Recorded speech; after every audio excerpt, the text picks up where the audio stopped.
ಬರ ಬಹುಶಃ ಈ ಒಂದೇ ಒಂದು ಪದ ಕೇಳಿದ್ರೆ ಸಾಕು ಬಿಜೆಪಿ ಕಾಂಗ್ರೆಸ್ ನಡುವಿನ ವಾಗ್ಯುದ್ಧಗಳು ಹಾಗೆ ಕಣ್ಮುಂದೆ ಬರುತ್ತವೆ. ಬಿಜೆಪಿ ಬರ ಅಂದ್ರೆ ಕಾಂಗ್ರೆಸ್ ಕೇಂದ್ರದ ವಿರುದ್ಧ ಸಮರ ಅಂತಿತ್ತು. ಆದ್ರೀಗ ಈ ಸಮರದಲ್ಲಿ ಕಾಂಗ್ರೆಸ್ ಗೆಲುವು ಸಿಕ್ಕಿದೆ. ಸುಪ್ರೀಂನಲ್ಲಿ ಬರ ಪರಿಹಾರ ನೀಡುವುದಾಗಿ ಕೇಂದ್ರ ಒಪ್ಪಿಕೊಂಡಿದೆ.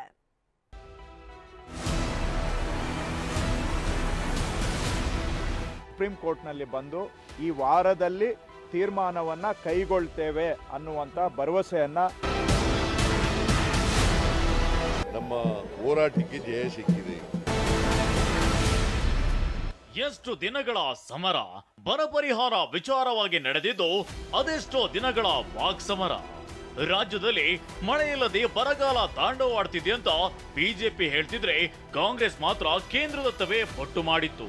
ಬರ ಪರಿಹಾರಕ್ಕಾಗಿ ಕೇಂದ್ರ ಸರ್ಕಾರವನ್ನ ಪರಿಪರಿಯಾಗಿ ಬೇಡಿಕೊಂಡಿದ್ದಲ್ಲದೆ ಖುದ್ದು ಸಿಎಂ ಸಿದ್ದರಾಮಯ್ಯ ಮೋದಿ ಅಮಿತ್ ಶಾ ಭೇಟಿ ಮಾಡಿ ಪರಿಹಾರ ಬಿಡುಗಡೆ ಸಂಬಂಧ ಚರ್ಚೆ ಮಾಡಿದ್ರು. ಆದ್ರೆ ಆ ಕ್ಷಣಕ್ಕೆ ಫಲವೇನೋ ಸಿಗ್ಲಿಲ್ಲ. ಹೀಗಾಗಿ ರಾಜ್ಯ ಸರ್ಕಾರ ನಿಮ್ಮ ಉಬ್ಬಿದ ರಕ್ತನಾಳಗಳ ಸಮಸ್ಯೆಗೆ ಎವಿಸ್ ಆಸ್ಪತ್ರೆಯಲ್ಲಿ ಕೇವಲ 30 ನಿಮಿಷದ ಲೇಸರ್ ಚಿಕಿತ್ಸೆಯೊಂದಿಗೆ ಮುಕ್ತಿ ಹೊಂದಬಹುದು. ಹೆಚ್ಚಿನ ವಿವರಗಳಿಗಾಗಿ ಸಂಪರ್ಕಿಸಿ 8088837300. ಸುಪ್ರೀಂ ಅಂಗಳಕ್ಕೆ ಹೆಜ್ಜೆ ಇಟ್ಟಿತ್ತು. ಇದರ ಪರಿಣಾಮ ಕರುನಾಡಿಗೆ ಜಯ ಸಿಕ್ಕಂತಾಗಿದೆ.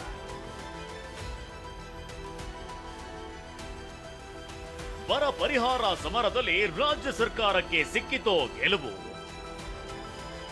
ವಾರದೊಳಗೆ ಪರಿಹಾರ ನೀಡಲು ಸುಪ್ರೀಂನಲ್ಲಿ ಒಪ್ಪಿದ ಕೇಂದ್ರ. ರಾಜ್ಯ ಹಾಗೂ ಕೇಂದ್ರದ ನಡುವಿನ ಬರ ಪರಿಹಾರ ಕದನ ಸುಪ್ರೀಂ ಅಂಗಳಕ್ಕೆ ತಲುಪಿದ್ದೇ ತಡ ಕೋರ್ಟ್ನಲ್ಲಿ ಅರ್ಜಿ ವಿಚಾರಣೆಗೆ ಬಂತು. ವಿಚಾರಣೆ ಆರಂಭವಾಗುತ್ತಲೇ ಕೇಂದ್ರ ಸರ್ಕಾರದ ಅಟಾರ್ನಿ ಜನರಲ್ ಆರ್ ವೆಂಕಟರಮಣೆ ಈ ವಿಚಾರದಲ್ಲಿ ಹೆಚ್ಚು ಚರ್ಚೆ ಬೇಡ, ಚುನಾವಣಾ ಆಯೋಗ ಕೂಡ ಪರಿಹಾರದ ಬಿಡುಗಡೆ ಮಾಡಲು ಅಭ್ಯಂತರ ಇಲ್ಲ ಎಂದಿದೆ. ಮುಂದಿನ ಸೋಮವಾರದ ಒಳಗಾಗಿ ಪರಿಹಾರ ಬಿಡುಗಡೆ ಮಾಡುವ ಕುರಿತು ನಿರ್ಧಾರ ತೆಗೆದುಕೊಳ್ತೇವೆ ಅಂತ ಹೇಳಿದ್ರು. ಆಗ ರಾಜ್ಯ ಸರ್ಕಾರದ ಪರ ವಕೀಲರು ಮರುವಾದ ಮಾಡದೆ ಒಪ್ಪಿಕೊಂಡ್ರು. ಸುಪ್ರೀಂ ಕೋರ್ಟ್ನಲ್ಲಿ ಅರ್ಜಿ ವಿಚಾರಣೆ ವೇಳೆ ಕಂದಾಯ ಸಚಿವ ಕೃಷ್ಣ ಬೈರೇಗೌಡ ಭಾಗಿಯಾಗಿದ್ರು. ಬರ ಪರಿಹಾರ ನೀಡಲು ಕೇಂದ್ರ ಒಪ್ಪಿಕೊಂಡಿರುವುದು ರಾಜ್ಯಕ್ಕೆ ಸಿಕ್ಕ ಮೊದಲ ಜಯ ಅಂತ ಹೇಳಿದ್ದಾರೆ. ಕೇಂದ್ರ ಸರ್ಕಾರದವರು ಸುಪ್ರೀಂ ಕೋರ್ಟ್ನಲ್ಲಿ ಬಂದು ಈ ವಾರದಲ್ಲಿ ತೀರ್ಮಾನವನ್ನ ಕೈಗೊಳ್ತೇವೆ ಅನ್ನುವಂಥ ಭರವಸೆಯನ್ನ ಗೌರವಾನ್ವಿತ ಸುಪ್ರೀಂ ಕೋರ್ಟ್ಗೆ ಕೊಟ್ಟಿದ್ದಾರೆ. ಇದು ಕರ್ನಾಟಕ ಸರ್ಕಾರ ರೈತರ ಪರವಾಗಿ ನಾವು ಸುಪ್ರೀಂ ಕೋರ್ಟ್ನಲ್ಲಿ ದಾವೆಯನ್ನ ಹೂಡಿ ಹೋರಾಟ ಮಾಡಿದ್ದಕ್ಕೆ ಸಂದ ಜಯ ಆಗಿದೆ.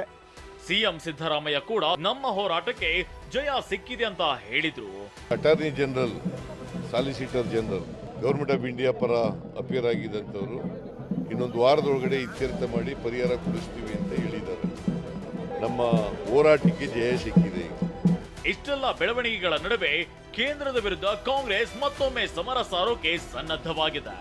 ಸುಪ್ರೀಂ ತೀರ್ಪು ಬೆನ್ನಲ್ಲೇ ತಕ್ಷಣವೇ ಬರ ಪರಿಹಾರದ ಹಣ ಬಿಡುಗಡೆ ಮಾಡಬೇಕು ಅಂತ ಒತ್ತಾಯಿಸಿ ಧರಣಿಗೆ ಮುಂದಾಗಿದೆ.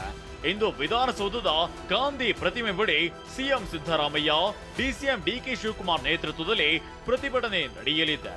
ಲೋಕಸಭಾ ಚುನಾವಣೆ ವೇಳೆ ಬರ ಪರಿಹಾರ ಅಸ್ತ್ರದ ಮೂಲಕ ಬಿಜೆಪಿಗೆ ಟಾಂಗ್ ಕೊಡೋಕೆ ಕಾಂಗ್ರೆಸ್ ತಂತ್ರ ಹೆಣೆದಿದೆ.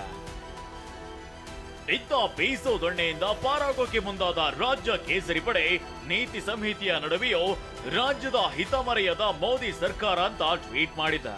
ಬರ ಪರಿಹಾರ ಸಂಬಂಧ ಕೇಂದ್ರ ಸರ್ಕಾರ ಕೇಂದ್ರ ಚುನಾವಣಾ ಆಯೋಗದ ಅನುಮತಿ ಪಡೆದು ಕರ್ನಾಟಕಕ್ಕೆ ಬರ ಪರಿಹಾರ ಬಿಡುಗಡೆ ಮಾಡಲಿದೆ ಅಂತ ಗುಟುಕಿದೆ. ಅದೇನೇ ಹೇಳಿ ಬರ ಪರಿಹಾರ ವಿಚಾರವಾಗಿ ರಾಜ್ಯ ಸರ್ಕಾರವಂತೂ ಹೆಜ್ಜೆ ಹೆಜ್ಜೆಗೂ ಕೇಂದ್ರದತ್ತ ಟೀಕೆಗಳ ಬಾಣವನ್ನ ಬಿಡುತ್ತಿತ್ತು. ಸದ್ಯ ಸುಪ್ರೀಂನಲ್ಲಿ ರಾಜ್ಯ ಸರ್ಕಾರಕ್ಕೆ ಗೆಲುವು ದಕ್ಕಿದ್ದು ಚುನಾವಣೆ ಹೊಸ್ತಿಲಲ್ಲಿ ಮತ್ತೊಂದು ಬ್ರಹ್ಮಾಸ್ತ್ರ ಸಿಕ್ಕಂತಾಗಿದೆ. Bureau report ಟಿವಿ9.